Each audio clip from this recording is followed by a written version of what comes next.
வணக்கம் விஜய். அரசியலுக்கு அன்ஃபிட் அப்படிங்கிறத 40 நாளுக்கு அப்புறமா திரும்ப நிரூபிச்சிருக்கீங்க விஜய். நீங்க பேசுனது எல்லாமே அப்படிதான் இருந்துச்சு. அதாவது சப்ஜெக்டே இல்லாம சப்ப கட்டு கட்டுனா எப்படி இருக்கும்? அதுல பேசும்போது என்ன சொல்றீங்க? இந்த மாதிரி என்னைய கண்டிஷன்ஸ் இந்தியால எந்த அரசியல் கட்சி தலைவருக்கும் இல்லாத அளவுக்கு பஸ்ஸுக்குள்ளே இருங்க, மேல கை காட்டக்கூடாது அப்படின்னு சொல்லி இருந்துச்சுன்னு சொல்றீங்களே.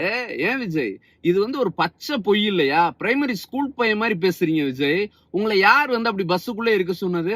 மேல கை காட்டக்கூடாதுன்னு சொன்னாங்களா? இவ்வளவு சின்ன பையனா இருக்கீங்க. அப்புறம் பேசும்போது என்ன சொல்றீங்க? சுப்ரீம் கோர்ட் கொடுத்த தீர்ப்பு எது போன மாசம் அக்டோபர் 13ல கொடுத்து 14ஆம் தேதி காலையில ஹிந்து பேப்பர்ல வந்த கமெண்ட்ஸ் இருக்குல்ல, அதை வாசிச்சுட்டு ஏதோ பெரிய பஞ்சா ஒரு டயலாக் மாதிரி பேசிட்டு இருக்கீங்களே விஜய்.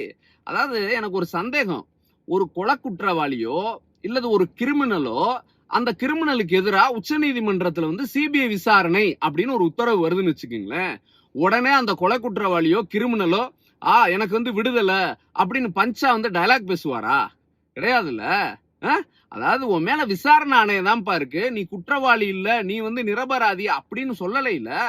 அப்ப அது இது எதுவுமே இல்லாதப்ப எப்படி உங்களால இப்படி ஒரு அரசியல் புரிதல் இல்லாம பேசுறீங்க? ஏன் விஜய்? அப்புறம் எங்க தலைவரை பத்தி சொல்லும்போது மனிதாபிமானம் இல்லாம அப்படின்னு சொல்றீங்களே. மனிதாபிமானம்னா என்னன்னு தெரியுமா? கரூர்ல 40 பேர் குழந்தைகள் பெண்கள்னு இறந்து போனப்போ ஓடி போனீங்க பாருங்களேன். அது மனிதாபிமானமா? அந்த இடத்துல பார்த்தனா தன்னுடைய பொறுப்பை உணர்ந்து ராத்திரி 3 மணிக்கு அங்க வந்தாரு பாருங்க, அதுதான் மனிதாபிமானம். அப்புறம் இன்னொன்னு என்ன சொல்றீங்க? குறுகிய மனப்பான்மையில அரசியல் பண்றாரு அப்படின்னு. எங்க தலைவர் அப்படி பண்ணவே இல்லை. அதாவது 2021ல ஆட்சிக்கு அவர் வந்தோடனே சொன்னது என்னன்னா, எனக்கு வாக்களித்தவர்கள் மட்டும் அல்ல, வாக்களிக்காதவங்களுக்கும் ஐயோ நம்ம இவங்களுக்கு ஓட்டு போடாம விட்டுட்டோமே நினைக்கிற அளவுக்கு நான் ஆட்சி கொடுப்பேன்னு சொன்னாரு.